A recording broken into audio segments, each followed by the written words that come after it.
ہندوستان کی سیاست میں بنگال، کیرلا، آسام، تمل ناڈو اور پڈوچیری کے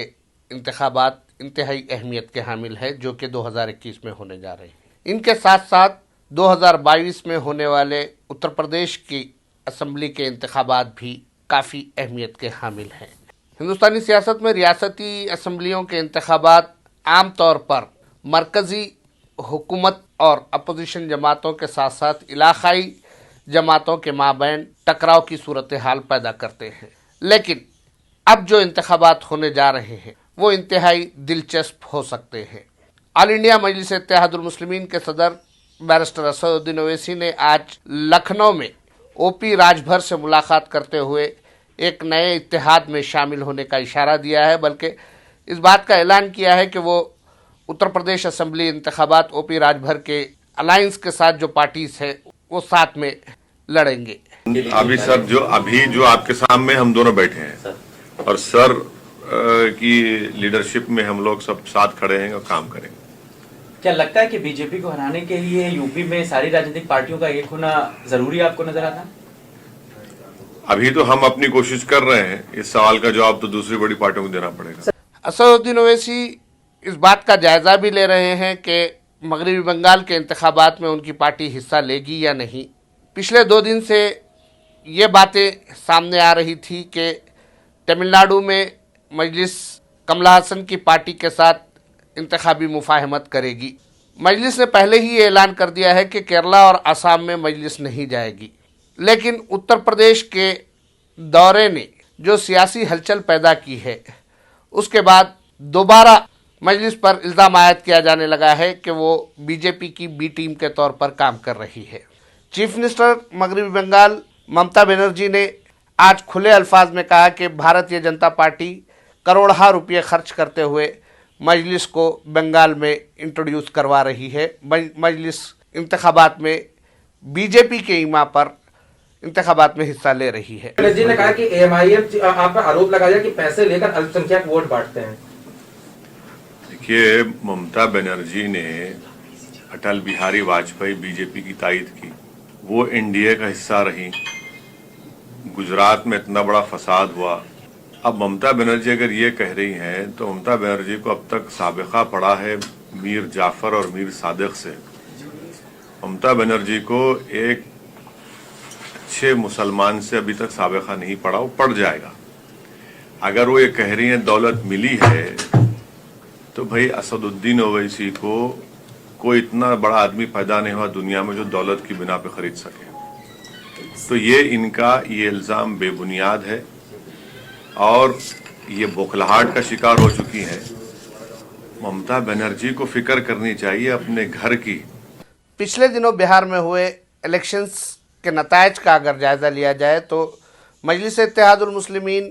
گرینڈ سیکولر ڈیموکریٹک فرنٹ کا حصہ رہی ہے، اور اس فرنٹ کا سب سے اہم چہرہ farmer minister Narendra Modi cabinet میں رہ چکے منسٹر اپیندر کشواہا رہے ہیں، جنہوں نے این ڈی اے سے باہر آنے کے بعد یہ اتحاد تشکیل دیا تھا جس کا حصہ بہوجن سماج پارٹی بھی رہی ہے۔ یہ اتفاق کی بات ہے کہ آج اتر پردیش میں اسد الدین اویسی نے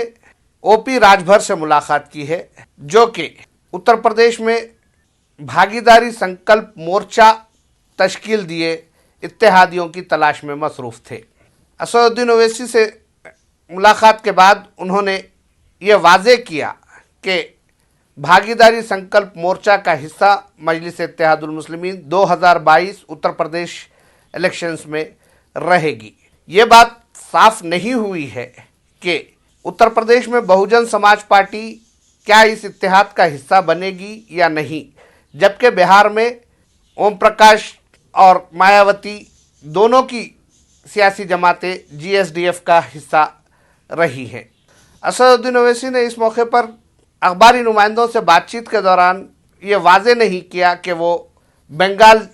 جا رہے ہیں یا نہیں جا رہے ہیں، لیکن انہوں نے تیکھے انداز میں جس طرح سے ممتا بنرجی پر تنقید کی اور کہا کہ ممتا بنرجی جو انہیں بی جے پی کی بی ٹیم کے طور پر دیکھ رہی ہے،